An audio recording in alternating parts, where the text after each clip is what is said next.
kembali pada materi MPLS berikutnya. Perkenalkan, nama saya Alain Delon, Ketua Program Keahlian Teknik Elektronika Industri. Saya akan membawakan materi tentang kesadaran berbangsa dan bernegara. Baik, kita langsung saja ke materi. Kita perhatikan share screen yang akan saya berikan. Berkaitan dengan kesadaran berbangsa dan bernegara, maka ada beberapa tantangan yang harus kita hadapi, yaitu tantangan untuk menghadapi masa depan. Ada 5 tantangan isu yang paling memungkinkan atau paling besar di dalam era globalisasi. Yang pertama adalah tentang politik. Apa itu politik? Bicara politik adalah bicara tentang dominasi kekuasaan di tingkat global. Secara ekonomi yang terjadi saat ini, negara-negara maju mendominasi atau mempengaruhi kondisi politik di negara-negara berkembang seperti Indonesia. Hal ini terjadi karena adanya intervensi dari negara-negara maju terhadap kebijakan-kebijakan politik di negara berkembang yang tujuannya adalah untuk menciptakan rasa ketergantungan kepada negara maju tersebut dan agar negara maju tersebut lebih diuntungkan. Itu satu tantangan. Yang berikutnya adalah tantangan tentang budaya. Kita lihat di sini adanya perubahan budaya dari budaya kita secara nasional terpengaruhi oleh globalisasi sehingga budaya kita sendiri berubah. Nah, ini yang harus kita perhatikan dan menjadi tantangan bagi kita. Karena globalisasi dapat menyebabkan terjadinya pertukaran dalam arti budaya, semakin mudah masuk budaya asing ke dalam budaya Indonesia. Di mana budaya Indonesia itu adalah dikenal sebagai bangsa yang ramah, terbuka dengan budaya lain. Tetapi sikap yang kurang bijak dan selektif terhadap budaya-budaya dari luar, ini dapat menyebabkan lunturnya budaya kita sendiri, yaitu budaya Indonesia. Yang berikutnya, tantangan berikutnya adalah tentang ekonomi. Bisa kita lihat bahwa terjadi sistem pasar bebas di dunia ini sehingga menyebabkan setiap orang boleh melakukan kegiatan ekonomi di negara lain. Nah, ini menuntut adanya persaingan yang baik dari kita sendiri. Ini menjadi tantangan bagaimana kita menghadapi persaingan dengan produk-produk dari luar. Artinya kita harus mampu berhadapan atau bersaing dengan produk-produk dari luar. Hal ini disebabkan oleh apa? Karena adanya globalisasi. Setiap orang berhak dan mampu untuk menunjukkan potensi. Siapa yang menang, siapa yang akan menjadi terbaik, dialah orang yang atau dialah yang mempunyai potensi atau kemampuan yang terbaik. Tantangan berikutnya adalah tentang globalisasi dalam hal lingkungan. Ada sisi buruk yang terjadi di sana, yaitu mendorongnya terjadinya tumbuhnya industri. Kemajuan dalam dunia menyebabkan terjadinya banyak industri-industri yang tumbuh. Industri-industri ini juga menyebabkan terjadinya kerusakan lingkungan. Perusahaan-perusahaan dari luar negeri masuk ke Indonesia, mereka berusaha dan menciptakan lapangan pekerjaan, menciptakan industri. Tapi di sisi lain, jika kita tidak dapat menjaga lingkungan kita, masuknya usaha-usaha atau perusahaan-perusahaan ke Indonesia, ini bisa menyebabkan terjadinya kerusakan lingkungan. Tantangannya apa? Tantangannya bagaimana kita menghindari kerusakan lingkungan ini. Kita harus menjaga kelestarian lingkungan kita sehingga tidak ada kerusakan yang terjadi, walaupun ada industri atau ada investasi yang masuk yang menyebabkan di kawasan tersebut menjadi tumbuh industri-industri. Yang berikutnya, tantangan berikutnya adalah dalam hal pendidikan. Nah, pendidikan ini semakin penting di dalam kita ingin bersaing atau kita ingin maju atau menghadapi tantangan-tantangan di era globalisasi ini. Kita harus bisa, dalam hal pendidikan, kita harus bisa mengimbangi atau mengikuti perkembangan teknologi. Kalau kita tidak bisa mengikuti perkembangan teknologi, maka akan tertinggal, kita akan hanya menjadi bangsa yang mengkonsumsi teknologi, hanya mengkonsumsi produk-produk tapi tidak bisa menghasilkan produk itu sendiri. Nah, untuk bisa menghadapi tantangan-tantangan tersebut, maka kita atau kalian sebagai generasi bangsa harus adalah generasi yang kuat. Yang kuat itu adalah yang mempunyai kesadaran. Nah, ini kadang-kadang kalau masih kecil belum sadar akan kemampuannya. Nah, ini perlu kesadaran. Kalian sudah SMK, sudah besar-besar, sudah dewasa, maka kalian harus sadar atau belajar sungguh-sungguh atas kemauan sendiri. Kemudian rela atau mau berkorban. Kemudian generasi yang kuat juga harus bisa menyelesaikan masalah-masalah yang terjadi. Kemudian kita sebagai generasi muda juga harus berperan di tengah-tengah masyarakat. Yang berikutnya dalam hal politik, budaya, dan sosial ekonomi, kita harus bisa mempersiapkan diri kita untuk bisa menghadapi politik yang benar, kemudian budaya-budaya dari luar, dan persaingan ekonomi. Kalau ini kita tidak cermati dengan seksama sebagai generasi muda, maka akan timbul masalah-masalah yang kalau tidak dibantu atau para pemudanya sendiri tidak berperan, maka ini akan menyebabkan permasalahan-permasalahan terjadi di masa yang akan datang. Kemudian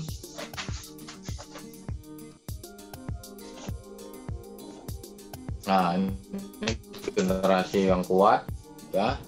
Kemudian nilai-nilai bela negara. Nilai-nilai sudah harus dipahami penerapannya dalam kehidupan masyarakat berbangsa dan bernegara adalah yang pertama adalah cinta tanah air. Negara kita ini adalah negara yang luas dan kaya akan sumber daya. Oleh karena itu, kita harus menjaganya dan mencintainya. Kesadaran bela negara didasarkan pada kecintaan kita kepada tanah air kita. Nah, kita dapat mewujudkan hal ini dengan cara kita harus tahu sejarah negara kita. Kalau kita tahu sejarah negara kita, maka kita akan mencintai negara kita. Kemudian juga kita harus melestarikan budaya-budaya yang ada di kita, menjaga lingkungan dan menjaga nama baik negara kita. Kemudian yang kedua, nilai-nilai bernegara yang kedua adalah kesadaran berbangsa dan bernegara. Ini harus menjadi sikap kita sebagai kepribadian bangsa yang akan menjadi cita-cita dan tujuan hidup bangsa kita. Bagaimana mewujudkannya? Dengan kesadaran berbangsa bernegara ini kita wujudkan. Jangan sampai kita malah terlibat misalnya di dalam kita berinteraksi dengan sesama teman, malah menimbulkan perkelahian baik perorangan ataupun kelompok tawuran. Tetapi sebaiknya kesadaran berbangsa dan negara ini harus kita timbulkan dengan berprestasi di tingkat paling kecil sampai ke tingkat nasional, bahkan di tingkat internasional. Kemudian nilai-nilai bernegara yang perlu kalian pahami adalah nilai-nilai yang ada di dalam Pancasila. Pancasila ini adalah ideologi kita, ideologi negara yang diwariskan oleh para pejuang kita, yang membutuhkan berkorbanan sehingga bisa terwujudnya Pancasila dan kemerdekaan bagi bangsa Indonesia. Pancasila ini bukan hanya sekedar teoritis atau normatif, tapi perlu dan harus diamalkan dalam kehidupan sehari-hari.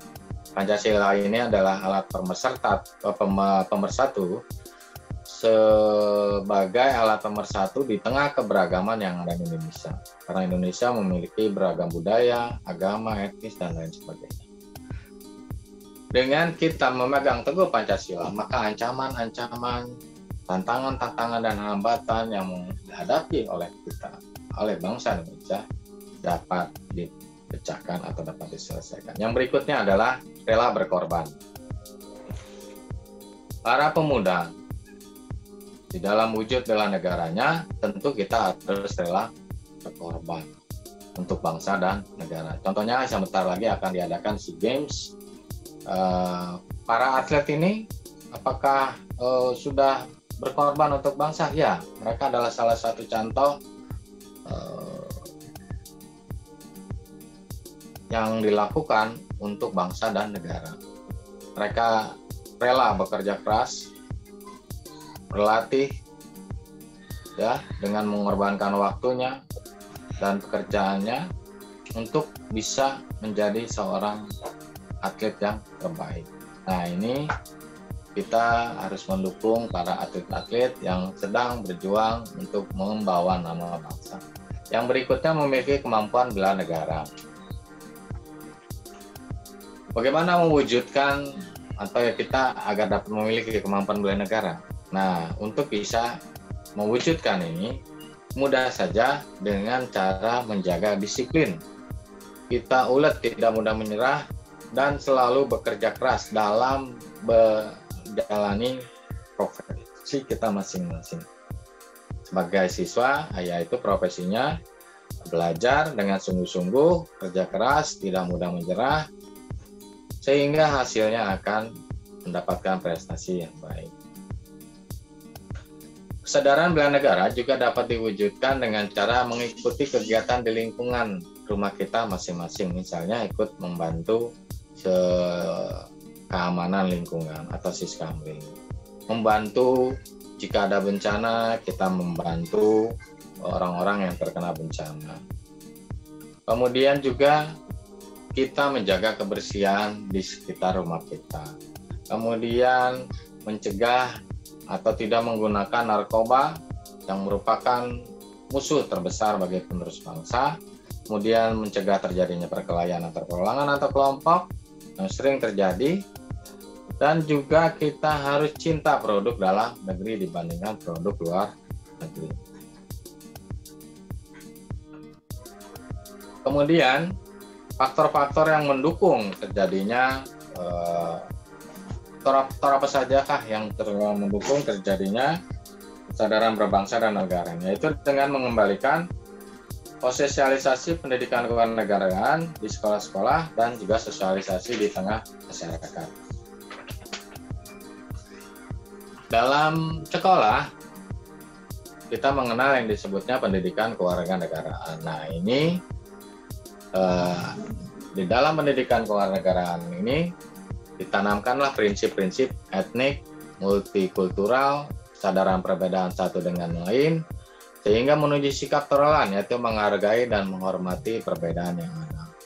Perbedaan pada etnis, religi, atau agama seharusnya menjadi perekat kebangsaan kita, sehingga apabila antar negara memiliki sikap toleran, ini menjadi perekat kebangsaan tersebut.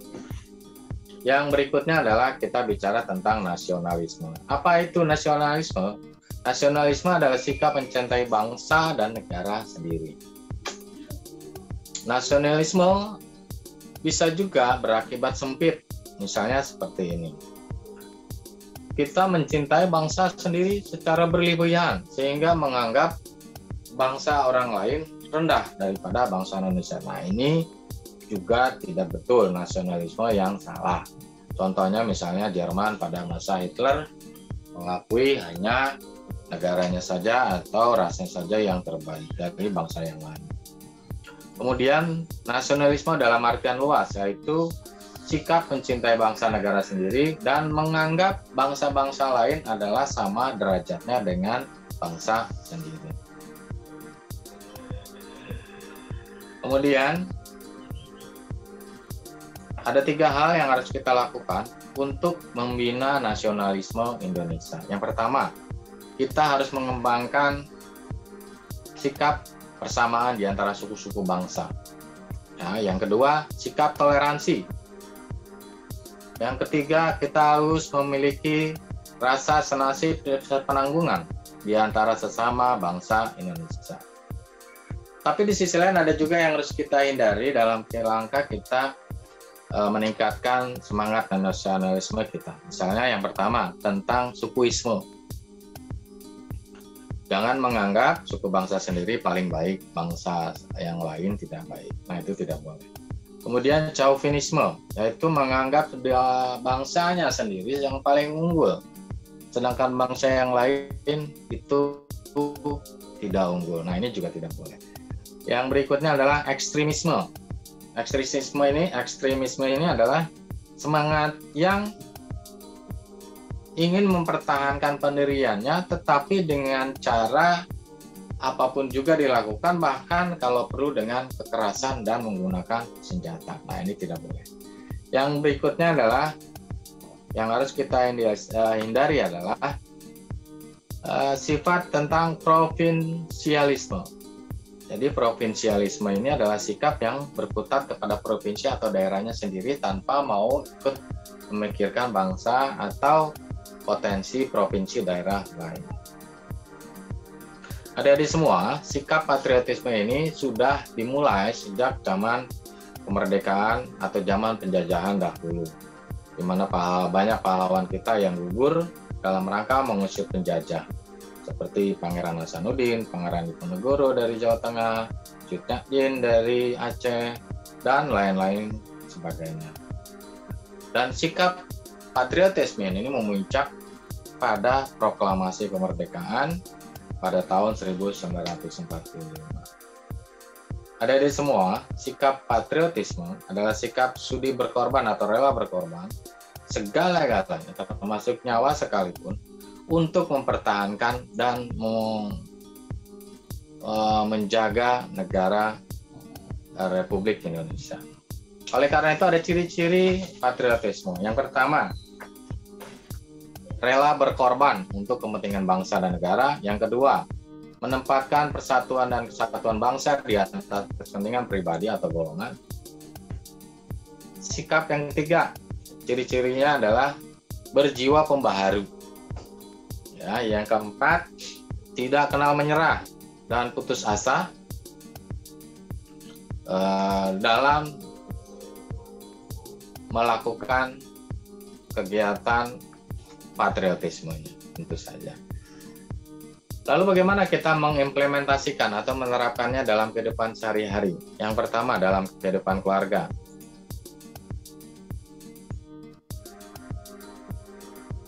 Nah, ini dalam kehidupan keluarga, kita bisa menyaksikan film-film perjuangan, membaca buku bertema perjuangan, mengibarkan bendera merah putih pada hari-hari tertentu. Implementasi yang berikutnya dalam kehidupan sehari-hari bisa kita lihat dalam kehidupan sekolah. Misalnya kita melaksanakan upacara bendera, kemudian mengaitkan materi pelajaran dengan perjuangan, dan belajar sungguh-sungguh untuk kemajuan. Yang ketiga, dalam kehidupan masyarakat, implementasinya adalah sikap kesetiakawanan sosial di lingkungan masing-masing, kemudian memelihara kerukunan di antara sesama warga. Dan terakhir, implementasi yang bisa kita lakukan dalam kehidupan sehari-hari adalah dalam kehidupan berbangsa, yaitu meningkatkan persatuan kesatuan, melaksanakan Pancasila dan Undang-Undang Dasar 45, mendukung kebijakan pemerintah, mengembangkan kegiatan usaha produktif, mencintai dan memakai produk dalam negeri, mematuhi peraturan hukum, tidak main sendiri, menghormati dan menjunjung tinggi supremasi hukum, dan menjaga kelestarian lingkungan. Demikian paparan pembahasan kita tentang kesadaran berbangsa dan bernegara. Mudah-mudahan ini bermanfaat bagi diri kalian sendiri dan juga bagi bangsa. Saya tutup materi MPLS tentang kesadaran berbangsa dan bernegara ini. Selamat belajar, selamat melanjutkan kegiatan berikutnya. Terima kasih. Merdeka!